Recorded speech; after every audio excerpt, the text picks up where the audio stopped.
Bueno, vamos a meternos de lleno en uno de los momentos más importantes y a la vez más desconcertantes de los evangelios, el bautismo de Jesús. Es una de esas escenas que, a primera vista, parece que no encaja, ¿verdad?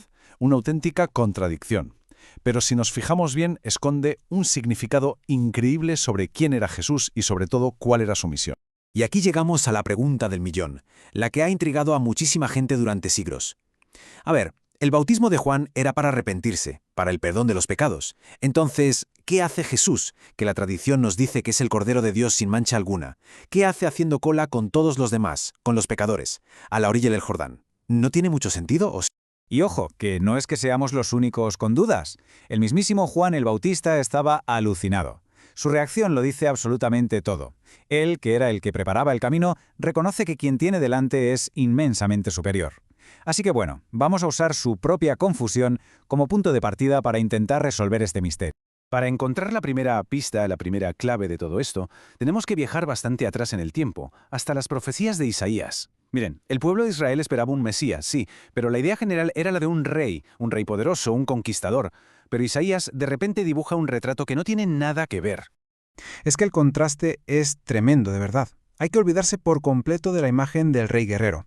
Isaías habla de un siervo, y su fuerza no está en el ejército ni en el poder, sino en la delicadeza, en la gentileza. No viene a aplastar lo que ya está roto, sino a cuidarlo, a sostenerlo. Es un cambio de paradigma total, un modelo de líder radicalmente nuevo. Y aquí, ojo, porque tenemos que ajustar un poco el diccionario. Cuando Isaías dice que este siervo traerá el juicio o el derecho, la mente se nos va a un juez con un martillo, a una condena. Pero no. En este contexto, el juicio de Dios es todo lo contrario. Es una acción para salvar, para liberar. Es un rescate, no una sentencia. Esta cita de Isaías lo deja clarísimo, ¿no? La misión de este siervo no es señalar con el dedo y condenar, sino curar y liberar. Y mucho ojo a esto, no solo para Israel. Dice luz de las naciones. Su misión es universal. Claro, con esta idea en la cabeza, la escena del Jordán empieza a tener otro color. Vale, ahora vamos a cambiar de tercio y a coger otro texto clave para entender el ambiente, la atmósfera de aquel día, los Salmos.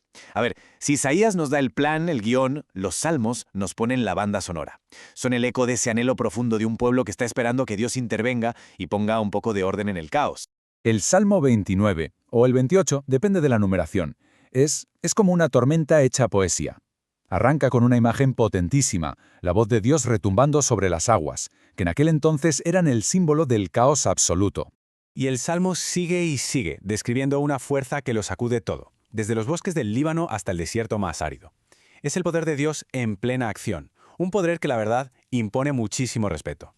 Y aquí llega el clímax del poema. El mismo Dios que, según el relato, se sentó como rey sobre las aguas del diluvio para empezar de cero con la humanidad, es el que reina ahora y para siempre. Es una forma de decir que Dios tiene el control absoluto sobre cualquier tipo de caos. Y aquí hay un detalle simbólico que es una maravilla. La frase «la voz del Señor» se repite 7 veces en todo el Salmo. ¡7! ¿Les suena? Claro, como los 7 días de la creación. Así que lo que se está esperando no es solo una ayudita divina, no. Es una nueva creación, un reinicio completo. Muy bien, volvamos al Jordán. Ahora tenemos dos ideas muy potentes en mente. La de un líder que sirve en vez de conquistar y la de un Dios cuyo poder es capaz de crear todo de nuevo. Con estas dos piezas, la respuesta que Jesús le da a Juan el Bautista de repente se ilumina. La respuesta de Jesús tiene una palabra clave: justicia. A ver, Juan, con toda su lógica humana, lo que quiere es separar a Jesús del resto, ponerlo por encima. Pero Jesús le viene a decir que no, que la justicia de Dios funciona de otra manera. Entonces, el punto central es este. Cumplir toda justicia no significa seguir una ley al pie de la letra. Significa estar en sintonía perfecta con el plan de Dios. Y como ya vimos con Isaías, el plan de Dios era que su siervo se metiera de lleno con la humanidad, no que se quedara al margen. Y aquí está, por fin, la solución a la paradoja del principio. Jesús no se mete en el agua para limpiarse de un pecado que no tiene. Se mete en el agua para ser uno más con los pecadores. Es su primer gran acto de solidaridad. Este líder siervo no manda desde un palacio lejano. Se pone el primero en la fila de los que necesitan ayuda. Y justo en ese momento, la voz del Padre confirma esta doble identidad. Este es mi Hijo, es el título del Rey, del Mesías. Pero la frase «en quien me complazco» es una cita casi literal del siervo de Isaías. En una sola frase, el cielo une las dos ideas. El rey es el siervo. El poder de verdad se demuestra sirviendo. Y cuidado, porque este acto de solidaridad tan radical no fue solo un gesto simbólico. Para nada. Provocó una reacción en cadena que empezó a derribar barreras que parecían imposibles de cruzar. Y para muestra un botón, la historia del apóstol Pedro. La historia es fascinante. Tenemos a Pedro, un judío observante, para que entrar en casa de un no judío era, impensable.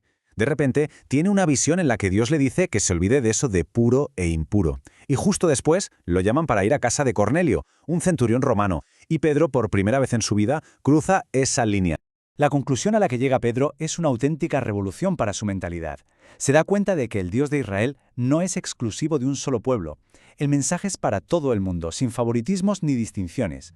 Aquella solidaridad que Jesús inauguró en el Jordán se convierte en la nueva regla del juego.